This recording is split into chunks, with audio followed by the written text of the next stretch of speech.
لیکن ایک strong movement کے طور پر میجر جو چینج آیا ہسٹری میں وہ اسلام نے ہی لایا ہے.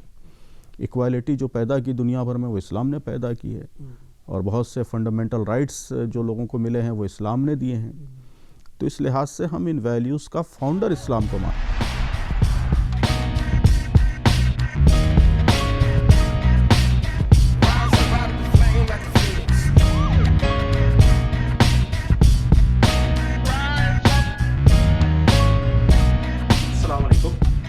ہم لوگ کے ساتھ جماعت اسلامی ہند کے امیر سید سعادت اللہ حسینی صاحب ہیں. سعادت صاحب خوش آمدید اور بہت بہت شکریہ کمپینین کے ساتھ جڑنے کے لیے. ہمارا جو پہلا سوال ہے یہ ایسا سوال ہے جو پچھلے 100 سالوں سے تقریباً الگ الگ فارم میں مستقل پوچھا گیا ہے. کیا اسلام کرائسس میں ہے؟ یہ سوال فرانس کے صدر میکرون جیسے لوگ بھی پوچھتے ہیں جو کہ اسلام کو پروگریس کے آڑے میں کوئی رکاوٹ سمجھتے ہیں. اور یہ سوال ہمارے خود کے جو ریفارمسٹ ہیں وہ بھی اس طرح کا سوال کرتے رہے ہیں, جو اس دور کے چیلنجز کو فیس کرنے کے لیے اسلام کو ری انویگوریٹ کرنا چاہتے ہیں. تو یہ جو اینگزائٹی ہے کہ کیا اسلام کسی بڑی کرائسس سے گزر رہا ہے, آپ اس کو کس طرح سے دیکھتے ہیں؟ بہرحال اسلام تو ایک آئیڈیالوجی کا نام ہے, ایک نظریے کا نام ہے. لوگ اسلام کو مسلم سوسائٹی کے سینونیم کے طور پر بھی دیکھتے ہیں بہت سے سوشولوجسٹ, لیکن ظاہر ہے کہ وہ صحیح نہیں ہے. اسلام تو ایک سسٹم آف تھاٹ کا, ایک آئیڈیالوجی کا نام ہے. تو جہاں تک آئیڈیالوجی کا تعلق ہے, میں نہیں سمجھتا کہ اس وقت اسلام کو کوئی بڑا کرائسس یا بڑا چیلنج درپیش ہے, بلکہ اسلام تو تیزی سے مقبول ہوتا جا رہا ہے. دنیا میں اس وقت جو مسائل ہیں, جو پرابلمس ہیں, اس میں اسلام کا ویلیو سسٹم اور اسلام کے اسٹرانگ فاؤنڈیشنز یہ دنیا کو اسٹیبلٹی فراہم کرنے میں, دنیا کی سوچ کو اسٹیبلٹی فراہم کرنے میں, مچ نیڈڈ اسٹیبلٹی ایک اہم رول پلے کر سکتا ہے. تو اس لیے ہم دیکھ رہے ہیں کہ دنیا تیزی سے اسلام کی طرف متوجہ ہو رہی ہے.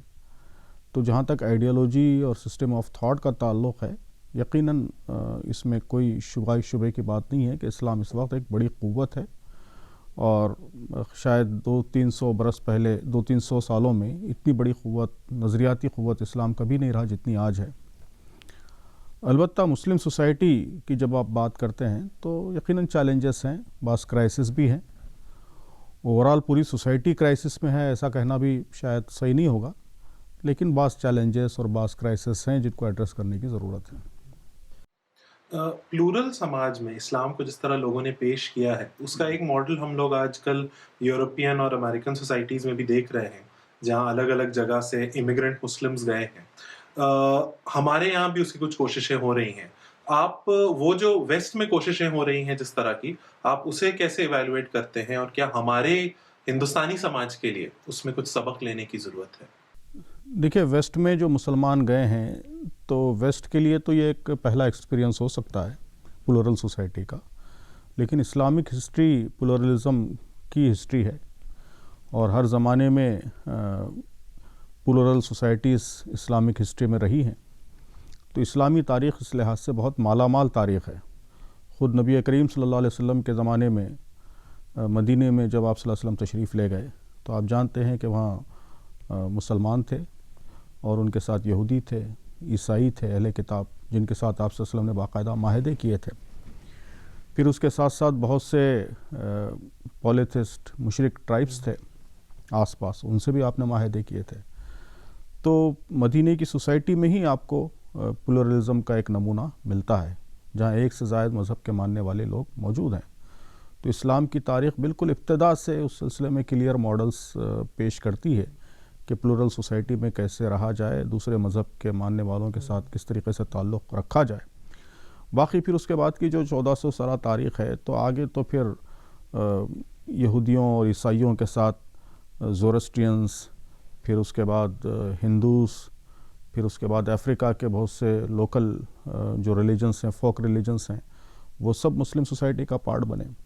ایتھنیکلی تو جتنی ڈائیورسٹی اسلامی دنیا میں رہی, شاید ہی اس کی کوئی نظیر تاریخ میں میڈائیول ہسٹری میں ملتی ہے کہ وہاں بربر بھی رہے, عرب بھی رہے, ترک بھی رہے, افریکنز بھی رہے, انڈینز بھی رہے, چائنیز بھی رہے. تو multi cultural, multi religious, multi ethnic societies کا تجربہ یہ کوئی نیا تجربہ نہیں ہے. تو جو لوگ امریکن اسلام یا یوروپین اسلام وغیرہ وغیرہ بات کرتے ہیں وہ اسلامی تاریخ کو انہیں پڑھنا چاہیے. تو اسلام کے ٹریڈیشنز میں بھی, روایتوں میں بھی اس سلسلے میں بہت اچھے ماڈلز ہم کو ملتے ہیں. اس کو سامنے رکھتے ہوئے, ٹریڈیشنز کو سامنے رکھتے ہوئے ہمیں اپنا رویہ طے کرنا چاہیے. اس کے لیے کوئی الگ تجربے کی ضرورت نہیں ہے. یہ بہت اہم بات کہ پلورلزم اسلام کے لیے کوئی نیا تجربہ نہیں ہے. اسی طرح سے ایک یونیورسل مسئلہ انصاف کا ہے, اور ہمارے ہندوستانی سماج میں بھی ہم دیکھیں تو جس طرح سے آرگنائزڈ ہیٹرڈ کا پروپیگنڈا ہم ابھی دیکھ رہے ہیں. آپ نے کئی جگہ پہ کہا ہے کہ انصاف کی لڑائی لڑنا ہم لوگوں کا فریضہ ہے, اسلام کا ایک بیسک ویلیو ہے. لیکن آپ نے یہ بھی کہا ہے کئی کہ ہمارا اس میں اپروچ بہت بیلنسڈ ہونا چاہیے, ایکسٹریمزم نہیں اختیار کرنا چاہیے, اور وائلنس کو کیٹیگوریکلی آپ نے کئی جگہ پہ ریجیکٹ کیا ہے. اس میں ایک سوال جو اکثر آتا ہے کہ اتنی ایکسٹریم ہیٹرڈ کے سامنے بیلنس کا پھر کیا مطلب ہے, اور کیوں آپ وائلنس کو کیٹیگوریکلی, مطلب اسٹریٹجیکلی نہیں بلکہ آپ کیٹیگوریکلی اس کو ریجیکٹ کیوں کرتے ہیں؟ پہلی بات تو یہ ہے کہ یہ اسلام کا اصول ہے. اللہ تعالیٰ نے, ظاہر ہے ہم ظلم کے خلاف اسی لیے لڑ رہے ہیں, عدل کے قیام کی کوشش اسی لیے کر رہے ہیں کہ مسلمان ہونے کی حیثیت سے ہم اسے اپنا فریضہ سمجھتے ہیں, اللہ تعالیٰ کا حکم سمجھتے ہیں. تو جب ہم اللہ تعالیٰ کے حکم کی تعمیل کرنے کے لیے آگے بڑھ رہے ہیں تو جو طریقہ ہے وہ بھی وہی ہونا چاہیے جو اللہ تعالیٰ نے بتایا ہے. تو اسلام نے انڈیویجولز کو یا نان اسٹیٹ پلیئرز کو کسی بھی طرح, چاہے وہ انڈیویجولز ہوں, چاہے گروپس ہوں, آرگنائزیشنز ہوں, پارٹیز ہوں, ان کو کسی صورت وائلنس کی اجازت نہیں دی ہے. جہاد بالسیف, یعنی وار, وائلنٹ وار, کمبیٹنٹ وار, یہ صرف اسٹیٹ کے لیے الاؤڈ ہے کہ اسٹیٹ اگر ضرورت محسوس کرے ظلم کے خاتمے کے لیے تو وہ اپنی ملٹری کے ذریعے, اپنی فوج کے ذریعے ملٹری ایکشن کر سکتا ہے. لیکن انڈیویجولز کو یا گروپس کو اسلام نے وائلنس کی اجازت نہیں دی ہے.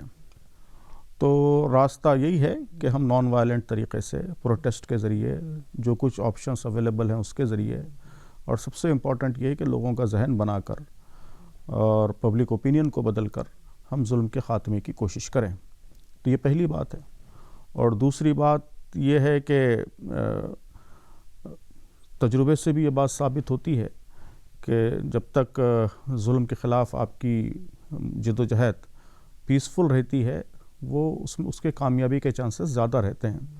جیسے ہی وہ وائلنٹ ہو جاتی ہے تو پھر اسٹیٹ کو اسے کرش کرنے کے لیے بھی موقع مل جاتا ہے, اور پھر وائلنس جب شروع ہو جاتا ہے, ان organised violence non state players کے ذریعے, تو پھر وہ کہیں جا کر رکتا نہیں ہے. وہ صرف اسٹیٹ کے خلاف ہی نہیں رہتا, آپس میں بھی شروع ہو جاتا ہے, سول وار شروع ہو جاتی ہے, خانہ جنگی شروع ہو جاتی ہے.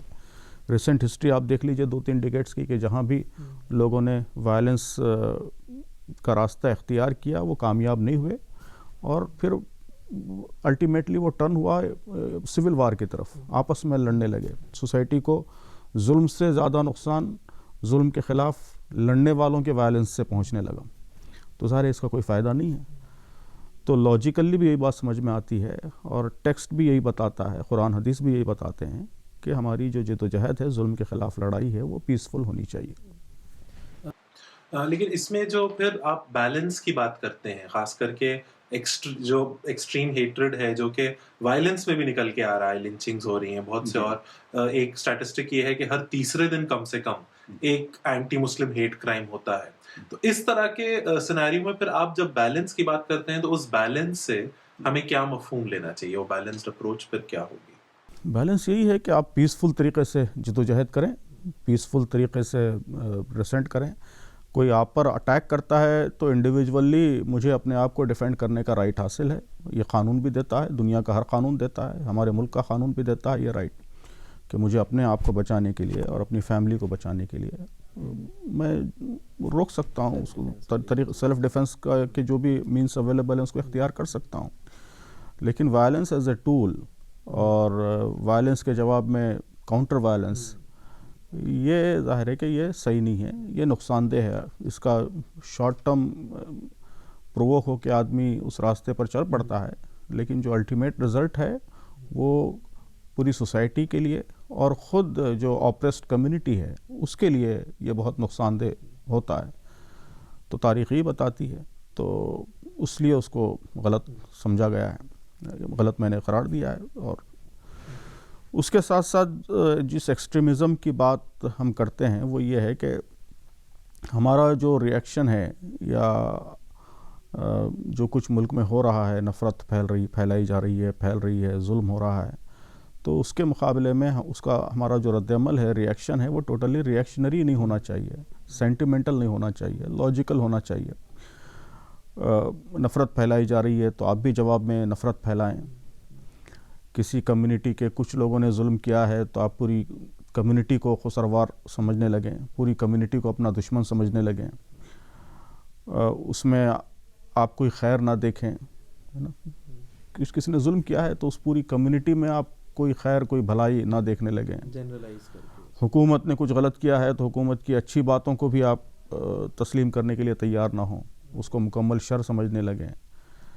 تو یہ بھی سب ایکسٹریم سوچ کا نتیجہ ہے، اور اس کے بھی بڑے نقصانات ہوتے ہیں. اس کے نتیجے میں آپ سوسائٹی میں رہ نہیں پاتے، سوسائٹی میں جو کچھ اچھائیاں ہیں اس کو یوز نہیں کر پاتے. پھر ایک پلورل سوسائٹی میں، ہندوستان جیسی سوسائٹی میں، جو الٹیمیٹ مستقبل ہمارا وابستہ ہے وہ اسی چیز سے وابستہ ہے کہ آپ سب لوگوں کے ساتھ مل کے رہیں. اگر کسی کے پاس غلط فہمی ہے، نفرت ہے، تو اس نفرت کو دور کریں، بریجز بنائیں. جو کچھ گیپ ہے اس گیپ کو اگر آپ اسٹرینگتھن کریں گے تو پھر یہ سچویشن پرماننٹ ہو جائے گی، ہے نا. جو اس وقت ڈیویسو فورسز ہیں، پولرائزنگ فورسز ہیں، وہ یہی چاہتے ہیں کہ یہاں کمیونٹی کی بیس پہ، ریلیجن کے بیس پہ پرماننٹ ڈویژنس ہو جائیں. مسلم کمیونٹی ایک ٹوٹلی الگ ہو جائے، ہندو کمیونٹی ٹوٹلی الگ ہو جائے. الگ مطلب ان ایوری ایریا ٹوٹل الگ الگ گیٹوز بن جائیں. مسلمانوں کو ہی ووٹ دیں، ہندوؤں کو ہی ووٹ دیں. مسلمانوں سے ہی بزنس کریں، ہندوؤں سے ہی بزنس کریں. مسلمان کا کوئی وہ ہے اسٹیبلشمنٹ ہے تو اس میں وہ مسلمانوں کو امپلائمنٹ دے، ہندو کا ہے تو ہندوؤں کو ہی کو امپلائمنٹ دے. تو ٹوٹلی آئسولیٹڈ، ایک دوسرے سے ٹوٹلی انڈیپینڈنٹ کمیونٹیز بن جائیں. ٹوٹل کمپلیٹ پرفیکٹ پولرائزیشن، یہی پولرائزنگ قوتوں کا نشانہ ہے. اور اگر یہ ہدف حاصل ہوتا ہے تو اس کا سب سے زیادہ نقصان جو سماج کے مارجنلائزڈ اور کمزور طبقات ہیں ان کو پہنچتا ہے. وہی سب سے زیادہ ایٹ دا ریسیونگ اینڈ ہوتے ہیں. تو مارجنلائزڈ اور کمزور طبقات کا انٹرسٹ بھی یہی تقاضا کرتا ہے، اور ہم کو صرف انہی کا انٹرسٹ نہیں، پوری ہیومینٹی کا انٹرسٹ بھی دیکھنا ہے. تو پوری ہیومینٹی کا انٹرسٹ بھی یہی ہے کہ یہ جو پولرائزیشن کے ایفرٹس ہیں وہ سکسیسفل نہ ہوں. تو جو ایکسٹریم سوچ ہے یا ایکسٹریم ریئیکشنس ہیں وہ اس پولرائزیشن کو اسٹرینگتھن کرتے ہیں. تو وقتی طور پر تو جذبات میں ہم کو اچھا لگتا ہے، لیکن جو الٹیمیٹ رزلٹ ہوتا ہے وہ یہی ہوتا ہے کہ communalism from each side it strengthens communalism from other side. Majority communalism یا مائنورٹی کمیونلزم کو اسٹرینگتھن کرتا ہے، پھر مائنورٹی کمیونلزم یا میجورٹی کمیونلزم کو اسٹرینگتھن کرتا ہے. تو ایک دوسرے کو فیڈ کرتے ہوئے یہ پرماننٹ آئسولیشن اور پرماننٹ سپریشن کی طرف ہم بڑھنے لگتے ہیں. تو اس چین کو روکنا ہے، اس چین کو بریک کرنا ہے. تو اس کے لیے ایسی extremist tendencies, extremist language, polarising language اور پولرائزنگ بیہیویئر سے سبھی کو بچنا ہے. ہم کو بھی بچنا ہے، اور میجورٹی کمیونٹی کے جو شریف لوگ ہیں ان کو بھی ہمیں سمجھانا ہے کہ اس سے ہم بچیں. جب اس طرح کے ریئیکشنری فورس، ریئیکشن کے علاوہ کسی سولوشن کی بات ہوتی ہے تو اکثر لوگ قانون اور کورٹس کی بات کرتے ہیں، لیگل ایکٹیویزم کی بات کرتے ہیں. اس میں میرے 2 سوالات ہیں آپ سے. پہلا تو یہ کہ کیا آپ ابھی بھی ہمارے ملک کے کورٹس اور انسٹیٹیوشن سے انصاف کی امید رکھتے ہیں، جبکہ بہت لوگ اس میں بھی ایسی باتیں کرنے لگے ہیں کہ کورٹ سے بھی ساری امید ختم ہو چکی ہے؟ اور دوسرا سوال یہ کہ کیا اس نفرت کا ایکچولی جو سولوشن ہے وہ کورٹ اور قانون ہی میں ہے یا پھر کہیں اور تلاش کرنا چاہیے؟ نہیں، وہ تو ملٹی فیسیٹڈ آپ کو ایفرٹس کرنے پڑیں گے. سوسائٹی بہت کمپلیکس ہے، تو کوئی ایک سولوشن پرفیکٹ سولوشن نہیں ہو سکتا. تو سوسائٹی میں جو انسٹیٹیوشنس ہیں وہ انسٹیٹیوشنس بھی سوسائٹی کے ٹرینڈ سے متاثر ہوتے ہیں. یہ نیچرل فیکٹ ہے. کورٹ بھی کوئی اوپر سے آئی نہیں ہے، وہ فرشتے نہیں چلا رہے ہیں. وہ انسان چلا رہے ہیں اور اسی سوسائٹی کے انسان چلا رہے ہیں، تو سوسائٹی کے ٹرینڈ سے وہ ان افیکٹڈ نہیں رہ سکتے. افیکٹ ہو سکتا ہے ان پر بھی، لیکن مکمل مایوس ہو جانے کی کوئی وجہ نہیں ہے. بلکہ مایوس ہو کے کیا کریں گے آپ؟ ظاہر ہے ہم اس ملک کے شہری ہیں، یہاں کے سٹیزنس ہیں، یہاں کا پارٹ ہیں، تو یہاں کی چیزوں کو بہتر بنانے اور درست کرنے کی ذمہ داری ہم پر ہے. اگر کورٹ میں بھی کسی جگہ ہم کو کوئی خرابی نظر آتی ہے تو اس خرابی کو ہم کو دور کرنا ہے. مایوس ہو کے اس سے آئسولیٹ تو نہیں ہو سکتے ہم. تو ہمارا ٹارگیٹ تو یہ ہوگا کہ اس کو بہتر کریں اور کوشش کریں کہ اگر آج خرابی ہے تو کل وہ خرابی نہ رہے. تو میں سمجھتا ہوں کہ صرف کورٹ پر ریلائی کرنے کی بات کوئی بھی نہیں کرتا، ہم بھی نہیں کرتے. ملٹی فیسیٹڈ کاموں کی ضرورت ہے. سب سے بڑا جو کام ہے جس پر ہم توجہ دلاتے ہیں برابر، میں بھی خاص طور پر سب سے زیادہ جو زور دیتا ہوں، وہ یہ ہے کہ اس ملک کا پبلک اوپینین ہم کو بدلنے کی کوشش کرنا ہے. سوسائٹی یہ سب سے امپورٹنٹ چیز ہے. پولیٹکس بھی وہیں سے ڈرائیو ہوتی ہے، اور جتنے انسٹیٹیوشنس ہیں وہ انسٹیٹیوشنس بھی وہیں کے ٹرینڈ سے متاثر ہوتے ہیں. تو اگر سوسائٹی میں نفرت پھیل رہی ہے، سوسائٹی میں پولرائزیشن ہو رہا ہے، سوسائٹی میں کچھ ایکسٹریم آئیڈیالوجیز، ایکسٹریم سوچ پھیل رہی ہے، تو اسی سے پھر پولیٹکس پر بھی اس کا اثر پڑتا ہے. یعنی آج آپ کو کوئی ایک پولیٹیکل پارٹی بری لگ رہی ہے، لیکن یہ ٹرینڈ آپ دیکھ رہے ہیں اس وقت کہ ٹرینڈ آگے بڑھے گا تو جتنی پارٹیاں ہیں وہ سب اسی کو فالو کریں گی، وہ سب اسی کو فالو کریں گی. آئندہ اگر یہ ٹرینڈ کنٹینیو کرے تو آئندہ 5 سال کے بعد، 10 سال کے بعد جن پارٹیوں کو آپ سیکولر کہتے ہیں وہ بھی کمیونل پارٹیاں بن جائیں گی، ان کی مجبوری ہوگی. اس لیے کہ سوسائٹی سے کوئی بھی پولیٹیکل پارٹی الگ نہیں رہ سکتی، اس کو ووٹ لینا ہے ان کے.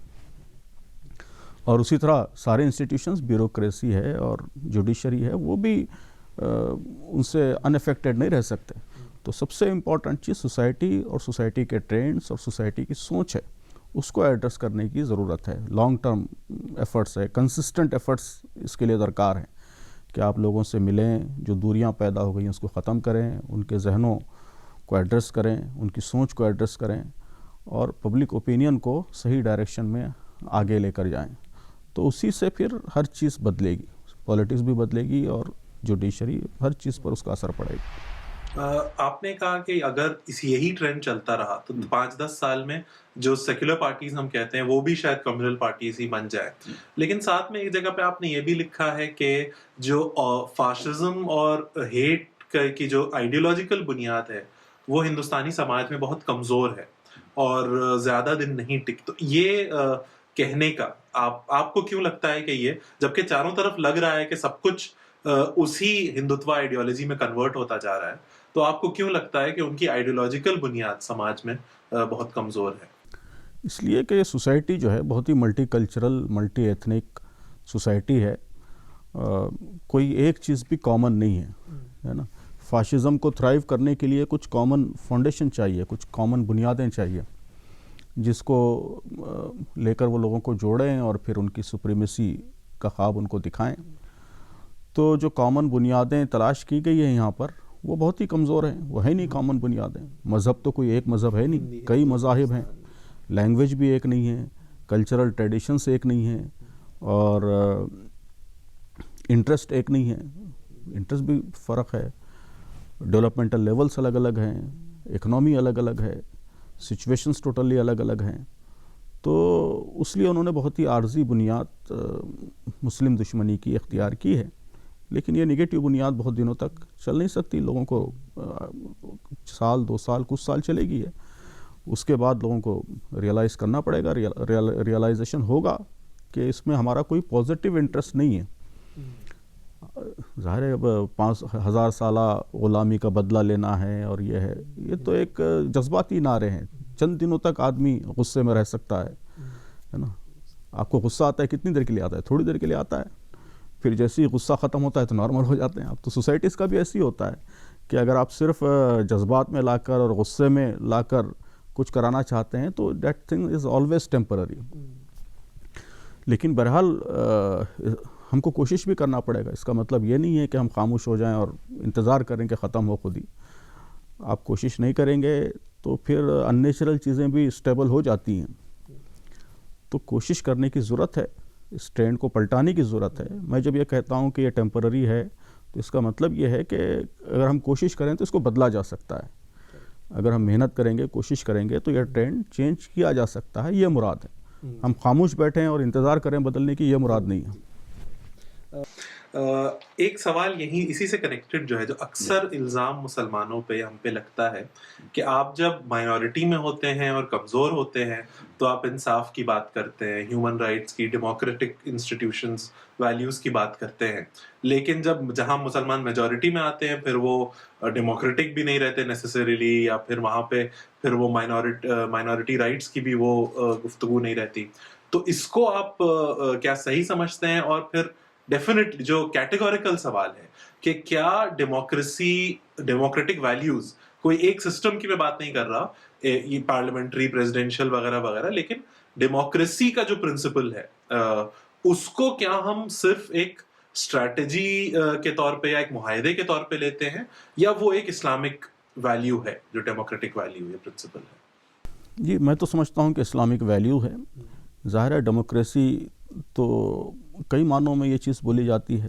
ایک تو وہ سسٹم بھی ہے جو ویسٹ میں پایا جاتا ہے، ویسٹرن ڈیموکریٹک سسٹم. تو اس کے کچھ تھیوریٹیکل فاؤنڈیشنز بھی ہیں، اسٹرانگ تھیوریٹیکل فاؤنڈیشنز ہیں. تو ان تھیوریٹیکل فاؤنڈیشنز کی تحریکات اسلامی نے مخالفت کی ہے، کیونکہ اسلام جو ہے وہ خدا کی حاکمیت میں یقین رکھتا ہے.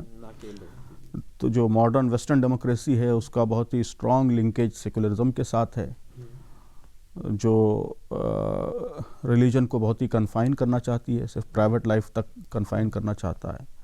تو اس لحاظ سے اسلام کا جو نقطہ نظر ہے وہ ڈیموکریٹس کے یا ویسٹرن ڈیموکریسی یا سیکولر ڈیموکریسی کے جو فاؤنڈیشنز ہیں اس سے کہیں نہ کہیں تھوڑا اختلاف ہے. تو وہ بحثیں ہوتی ہیں. لیکن ڈیموکریسی ان معنوں میں بھی بولی جاتی ہے کہ ڈیموکریٹک ویلیوز، کہ لوگوں کو آزادی حاصل رہے، کمپلیٹ فریڈم رہے، فریڈم آف کانشیس رہے، اور فریڈم آف ایکسپریشن رہے، اور جو حکمران ہیں وہ لوگوں کی مرضی سے منتخب ہو، اور جو لوگوں کے معاملات طے ہوں اس میں پبلک اوپینین کو ایک اہم فیکٹر کے طور پر قبول کیا جائے. کوئی ایک آدمی لوگوں کی قسمتوں کا فیصلہ نہ کرے، بلکہ لوگوں کی مرضی سے اور ان کے اوپینین کو سامنے رکھتے ہوئے فیصلے کیے جائیں وغیرہ وغیرہ. یہ جو ڈیموکریٹک ویلیوز ہیں یہ عین اسلامک ویلیوز ہیں. اور ہم تو یہ سمجھتے ہیں کہ نہ صرف اسلام اس سے ہم آہنگ ہے بلکہ اسلام اس کا فاؤنڈر ہے. یہ پہلے پرانے جو گریک فلاسفرز وغیرہ ہے ان کے پاس اس کے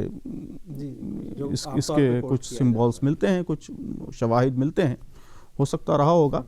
لیکن ایک اسٹرانگ موومنٹ کے طور پر میجر جو چینج آیا ہسٹری میں وہ اسلام نے لایا ہے. ایکوالٹی جو پیدا کی دنیا بھر میں وہ اسلام نے پیدا کی ہے، اور بہت سے فنڈامنٹل رائٹس جو لوگوں کو ملے ہیں وہ اسلام نے دیے ہیں. تو اس لحاظ سے ہم ان ویلیوز کا فاؤنڈر اسلام کو مانتے ہیں. تو ہم کو سب سے بڑا اس کا پروپوننٹ ہونا چاہیے. یہ ٹھیک ہے، یہ بدقسمتی کی بات ہے کہ مسلم ملکوں میں آج ڈیموکریسی نہیں ہے. اس کا ریزن ہے، ہسٹوریکل ریزنز ہیں. ایک ڈاؤن فال کے ایج سے ہم اس وقت گزر رہے ہیں، ڈکے کے ایج سے گزر رہے ہیں. تو ڈاؤن فال اور ڈکے کا جو ایج ہوتا ہے اس ایج میں بہت سی خرابیاں پیدا ہو جاتی ہیں، ڈیویشنز پیدا ہو جاتے ہیں. تو وہ ڈیویشنز مسلم ورلڈ میں رہے ہیں. لیکن جو اسلام کا ٹیکسٹ ہے اور اسلام کا جو ہسٹوریکل ٹریڈیشنز ہیں، اور آج بھی اسلامی تحریکیں جو خواب دکھاتی ہیں دنیا کو، اس میں ڈیموکریٹک ویلیوز اس کا ایک فنڈامنٹل پارٹ ہے. ایک اور سوال جو آج کل ہمارے سماج میں ایک کامن ٹینڈنسی ہے کہ جب بھی کوئی بڑا حادثہ، کوئی بڑا ایونٹ ہوتا ہے تو ہم اس، یا چھوٹی چھوٹی چیزوں میں بھی ہم بڑی بڑی سازشوں کا ہاتھ دیکھتے ہیں. کبھی ہم کہتے ہیں زائنسٹ کانسپریسی ہے، کبھی ہم کہتے ہیں کارپوریٹس کی یہ چال ہے. اور اس کی وجہ سے یہ یہاں تک ہو گیا ہے کہ بنیادی فیکٹس بھی اکثر ہم ماننے کے لیے تیار نہیں ہوتے. ہم اس میں بھی کوئی فیکٹس کو بھی ڈاؤٹ کرنا اور اس میں کانسپریسی تلاش کرنا یا ہر چیز میں کوئی ہڈن ایجنڈا دیکھنا، یہ ایک کامن ایٹیٹیوڈ صرف مسلمانوں میں نہیں، عام طور پہ سماج میں اب آتا جا رہا ہے. ہم یو ایس میں بھی اس کے بڑے شدید اس وقت اس کا ریپرزنٹیشن دیکھ رہے ہیں مین اسٹریم پالیٹکس میں. تو آپ اس پوری ٹینڈنسی کو، جو کانسپریسی دیکھنا ہر طرف، جو ایک ایٹیٹیوڈ ہے، اس ایٹیٹیوڈ کو آپ کیسے دیکھتے ہیں؟ اور کیا اس معاملے میں قرآن بھی ہماری کوئی ہدایت کرتا ہے کسی سے؟ جی، اس موضوع پہ میں نے بہت تفصیل سے لکھا ہے، اب شاید تفصیل سے بات کرنا تو ممکن نہیں ہوگا. تو میرے خیال میں اس کا جو بنیادی سبب ہے وہ یہ ہے کہ جو بڑی طاقتیں ہیں دنیا میں، انہوں نے اتنا زیادہ ظلم کیا ہے اور اس قدر لوٹ مچائی ہے، اس قدر ایکسپلائٹیشن کیا ہے، اور ایسے ڈسیپٹیو ٹیکٹکس وہ اختیار کرتے رہے ہیں کہ ایک ٹرسٹ ڈیفیسٹ پیدا ہو گیا ہے. لوگوں کا جو کانفیڈنس ہے وہ شیک ہو گیا ہے. تو اسی کا نتیجہ ہے یہ کہ لوگ ہر چیز پر ڈاؤٹ کر رہے ہیں اور کوئی بات بھی قبول کرنے کے لیے تیار نہیں ہے. خاص طور پر اگر حکومت کی طرف سے آتی ہے، حکومت سے زیادہ جو انٹرنیشنل اسٹیبلشمنٹس ہیں، یو این او ہے، WHO ہے، وغیرہ وغیرہ، جو انٹرنیشنل اسٹیبلشمنٹ ہے ان کی طرف سے اگر کوئی بات آتی ہے تو لوگ اس پر ڈاؤٹ کرتے ہیں، اس کو شک کی نگاہ سے دیکھتے ہیں. تو یہ اس بہت زبردست ٹرسٹ ڈیفیسٹ کی علامت ہے جو اب انٹرنیشنل اسٹیبلشمنٹ کے سلسلے میں پیدا ہو گیا. سے بات آتی ہے اتنا زیادہ ڈسٹرسٹ. جی. تو یہ ایک سنسیئر ریویو کا تقاضا کرتا ہے کہ بڑی طاقتیں ریویو کریں کہ کتنا بڑا ٹرسٹ ڈیفیسٹ انہوں نے پیدا کر دیا ہے، اور اسی طرح یہ ٹرسٹ ڈیفیسٹ رہے گا تو دنیا کہاں جائے گی اور کیا ہوگا، کتنی کیوٹک سچویشن پیدا ہوگی. تو اگر دنیا کو اس کیوٹک سچویشن سے بچانا ہے تو انہیں لوگوں کا اعتماد جیتنا ہوگا، اس کے لیے ایسے ڈسیپٹیو طریقوں سے بچنا ہوگا. یہ پہلی بات ہے بنیادی. دوسری بات یہ ہے کہ ہمارے لیے، عام لوگوں کے لیے بھی یہ صحیح طریقہ نہیں ہے کہ ہر چیز پہ وہ ڈاؤٹ کریں، ہر چیز کو کانسپریسی سمجھیں. میں نے اپنے آرٹیکل میں کچھ پیرامیٹرز دیے ہیں 7-8 کہ ظاہر کانسپریسی بھی حقیقت ہے.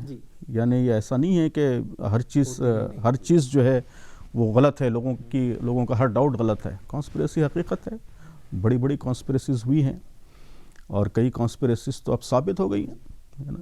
جو عراق وار ہے ثابت ہو گیا ہے، اب ڈاکیومنٹڈ ایویڈنسز موجود ہیں، بلکہ اب دنیا میں شاید اکیڈمیکلی اور جو اسٹیبلشمنٹ ہے اس نے بھی یہ بات مان لی ہے کہ یہ ایک فیک وار تھی اور ویپنس آف ماس ڈسٹرکشن کا کوئی وجود نہیں تھا، اور جو حکومت ہے ان کو بھی معلوم تھا کہ نہیں ہے. آئل کے لیے وار لڑی گئی، اسٹیبلش بات ہے. تو اب ظاہر ایک بڑی کانسپریسی جس میں ہزاروں لوگ مارے گئے اور بڑا ظلم ہوا، اور اس کو ٹوٹل فیک بنیادوں پہ یہ اتنی بڑی لڑائی لڑی گئی ہے. تو جب اتنا بڑا واقعہ ہو سکتا ہے تو اور کانسپریسیز بھی ہو سکتی ہیں. تو فیک تھیریز میں اور بے بنیاد تھیریز میں اور ریشنل تھیریز میں کیا فرق ہے، میں نے اس میں اپنے آرٹیکل میں واضح کیا ہے. تو ہمارے سامعین تفصیل سے وہاں دیکھیں اس کو. تو لاجیکل اور ریشنل بنیادوں پہ ہم طے کریں کہ کون سی چیز ڈاؤٹ فل ہے اور کون سی چیز ڈاؤٹ فل نہیں ہے. تو عام لوگوں کے پاس بھی اس کے ٹولز موجود ہیں. بالکل عام لوگ نہیں تو کم از کم پڑھے لکھے لوگ، سمجھدار لوگ، ہمارے ایجوکیٹڈ نوجوان، وہ ان بنیادوں پہ طے کریں اور لوگوں کو گائیڈ کریں، رہنمائی کریں. کیونکہ ہر چیز پہ آپ ڈاؤٹ کریں گے تو اس کا بھی نقصان ہوتا ہے. اب جیسے کورونا کا معاملہ ہوا تو لوگ ڈاؤٹ اگر کریں گے کہ یہ کورونا ہے ہی نہیں تو مریں گے، مر رہے ہیں لوگ، اس کے نتیجے میں نقصان ہو رہا ہے. اب ویکسینس آ رہے ہیں تو ظاہر ہے کہ اب بعض ویکسینس اچھے بھی ہوں گے، اس میں بھی لوگوں کو ڈاؤٹ ہوگا کچھ. تو سائنٹیفک بنیادوں پہ اس کا ایویلویشن ہونا چاہیے.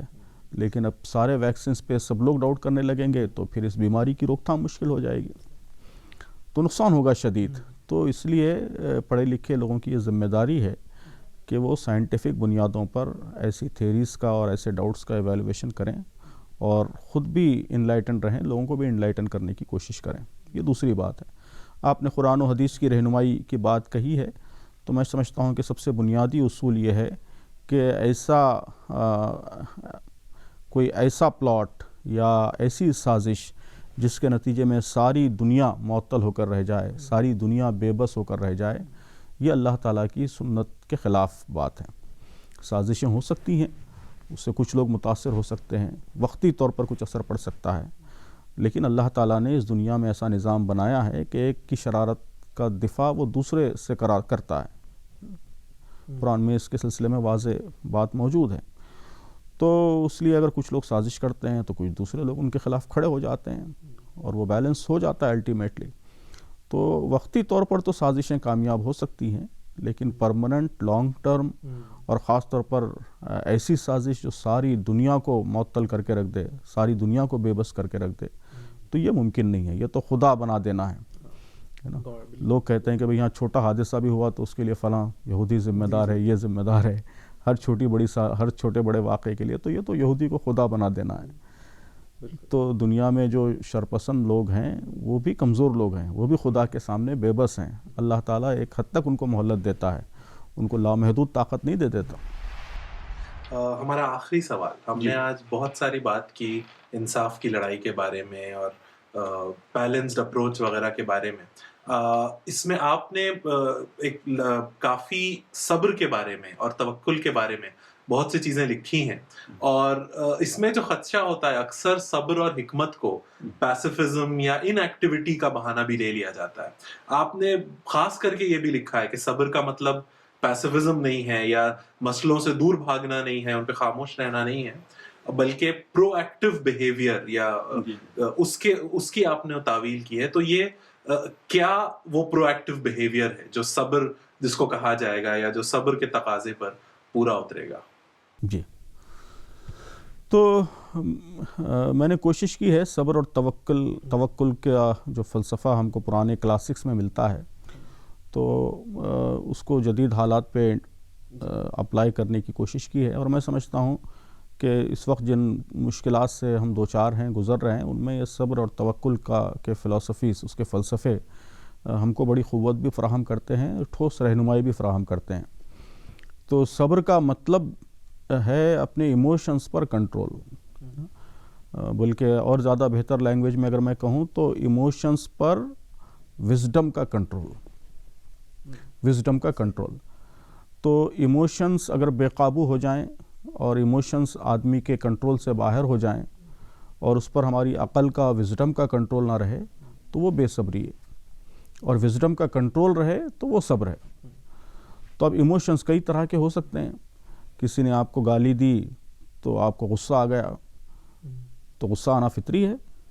جذبات کو کرش کرنا یہ صبر نہیں ہے، بلکہ جذبات کو وزڈم کے ذریعے ریگولیٹ کرنا اور وزڈم کے ذریعے کنٹرول کرنا یہ صبر ہے.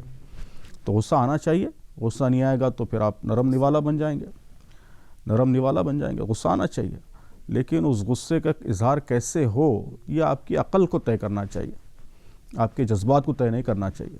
جذبات بے قابو ہو جائیں، آپ کچھ کر گزریں اور بعد میں پچھتائیں کہ میں نے غلط کیا، نقصان اٹھایا، تو یہ بے صبری ہے. تو عقل کا کنٹرول جذبات پر یہ صبر ہے. تو آدمی پیسیو کیوں ہو جاتا ہے، یا آدمی سرنڈر کیوں ہونے لگتا ہے، بزدل کیوں ہو جاتا ہے، وہ بھی جذبات کی وجہ سے ہوتا ہے نا. زندگی مرنے کا خوف یہ بھی ایک جذبہ ہے، زندگی سے محبت یہ بھی ایک جذبہ ہے، بال بچوں سے محبت یہ بھی ایک جذبہ ہے، ڈر یہ بھی ایک جذبہ ہے. تو ڈر اگر مجھ پہ اتنا حاوی ہو جائے کہ جو اسٹیپس میں لاجیکلی صحیح سمجھتا ہوں، ضروری سمجھتا ہوں، وہ اسٹیپس میں ڈر کی وجہ سے نہیں کر پا رہا ہوں، تو یہ میرے نزدیک بے صبری ہے. حالانکہ بظاہر لوگ اسے بے صبری نہیں کہتے، لیکن چونکہ یہاں میرا جو جذبہ ہے، سینٹیمنٹس ہیں، وہ بے قابو ہیں. لاجیکلی میں سمجھ رہا ہوں کہ مجھے یہ کام کرنا چاہیے، لیکن ڈر اتنا حاوی ہو گیا ہے کہ میں وہ کام نہیں کر پا رہا ہوں، تو یہ بے صبری ہے. صبر یہ ہے کہ میری لاجک، میرا وزڈم ڈیسائیڈ کرے گا، میرا ڈر ڈیسائیڈ نہیں کرے گا. وزڈم ڈیسائیڈ کرے گا کہ مجھے یہ اسٹیپ لینا ہے، اور وزڈم کے ڈیسیجن کے مطابق میں آگے بڑھ رہا ہوں، جرأت کے ساتھ، حوصلے کے ساتھ. تو یہ صبر ہے. تو اس لیے میں نے اس میں کہا ہے کہ پیسیمزم بھی بے صبری ہے، پرووک ہونا بھی بے صبری ہے، اور ریئیکشن بھی بے صبری ہے. صبر جو ہے ایک logical, systematic, long term, well thought strategy اور اس کے مطابق مسلسل آگے بڑھنے کا نام. اسی طرح توکل ہے کہ توکل جو ہے وہ ان کاموں کو کرتے رہنے کا نام ہے جو ہمارے اختیار میں ہیں، ہے نا. جو ہمارے اختیار میں نہیں ہیں وہ اللہ کے حوالے ہے. توکل کا مطلب یہی ہے کہ اللہ کے رسول صلی اللہ علیہ وسلم نے فرمایا کہ رسی باندھو اور پھر اللہ پر توکل کرو، کہ رسی باندھنے کا کام تمہارے اختیار میں ہے، جو آخری کوشش تم کر سکتے وہ کرو، اور جو چیز تمہارے دائرے کے باہر ہے، تمہاری قدرت کے باہر ہے، اسے اللہ پر چھوڑ دو۔ تو بہتر، اب یہ آپ نے ابتدا میں سوالات کیے تھے کہ اس ملک میں فرقہ پرستی پھیل رہی ہے، زہر پھیل رہا ہے، فلاں پھیل رہا ہے، ٹھیک ہے پھیل رہا ہے، اللہ کی مرضی ہے، ہم اس پہ خاموش نہیں بیٹھیں گے۔ خاموش بیٹھنا یہ بھی توکل کے خلاف ہے۔ ہم اس مسئلے کو حل کرنے کے لیے جو آخری کوشش ہو سکتی ہے قرآن و سنت کی تعلیم کے مطابق، قرآن نے کہا کہ وائلنس میں نہیں جائیں گے آپ، تو ہم وائلنٹ طریقہ اختیار نہیں کریں گے۔ قرآن نے کہا کہ آپ کسی صورت عدل سے نہیں پھریں گے، تو ہم کبھی بھی عدل سے نہیں پھریں گے، عادلانہ رویہ اختیار کریں گے۔ تو عدل کے دائرے میں رہتے ہوئے، نان وائلنس کے دائرے میں رہتے ہوئے ہم آخری کوشش کریں گے، اس لیے کہ وہ توکل کا تقاضا ہے، اور آخری کوشش کرنے کے بعد نتیجہ اللہ پر چھوڑیں گے۔ نتیجہ نکلتا ہے، صحیح نکلتا ہے، غلط نکلتا ہے، تبدیلی آتی ہے، نہیں آتی ہے، وہ اللہ کی مرضی ہے۔ تو یہی توکل ہے۔ تو توکل جو ہے وہ بہت پریکٹیکل بناتا ہے، ہمیشہ آپٹیمسٹک رکھتا ہے، کبھی آپ کو مایوس ہونے نہیں دیتا، آپ کی جو ایموشنل ہیلتھ ہے وہ ہمیشہ صحیح رکھتا ہے، اور ایموشنل ہیلتھ صحیح رکھنے کے ساتھ ساتھ آپ کو ہمیشہ ایکٹیو رکھتا ہے، ہمیشہ آخری حد تک کوشش کرنے کے لیے آپ کو موٹیویٹ کرتا ہے۔ تو یہ دو چیزیں، صبر اور توکل، یہ ایک پورا ایٹیٹیوڈ بناتی ہیں جو بہت ہی لاجیکل اور بہت ہی practical, pragmatic, logical, long term اور رزلٹ اورینٹیڈ ایفرٹس کا ایٹیٹیوڈ ہے۔ تو میں سمجھتا ہوں کہ اس وقت ہماری امت میں اسی ایٹیٹیوڈ کی سب سے زیادہ کمی ہے، اور ہمارے اکثر جو نقصانات ہیں اس کا وجہ اس ایٹیٹیوڈ کا نہ ہونا ہے جو قرآن پیدا کرنا چاہتا ہے۔ تو اس لیے میں نے ان دونوں پر بہت زیادہ زور دیا ہے۔ بہت بہت شکریہ سعادت صاحب، آپ نے قیمتی وقت ہمیں دیا۔ انشاءاللہ پھر کبھی انہیں کچھ موضوعات کو لے کر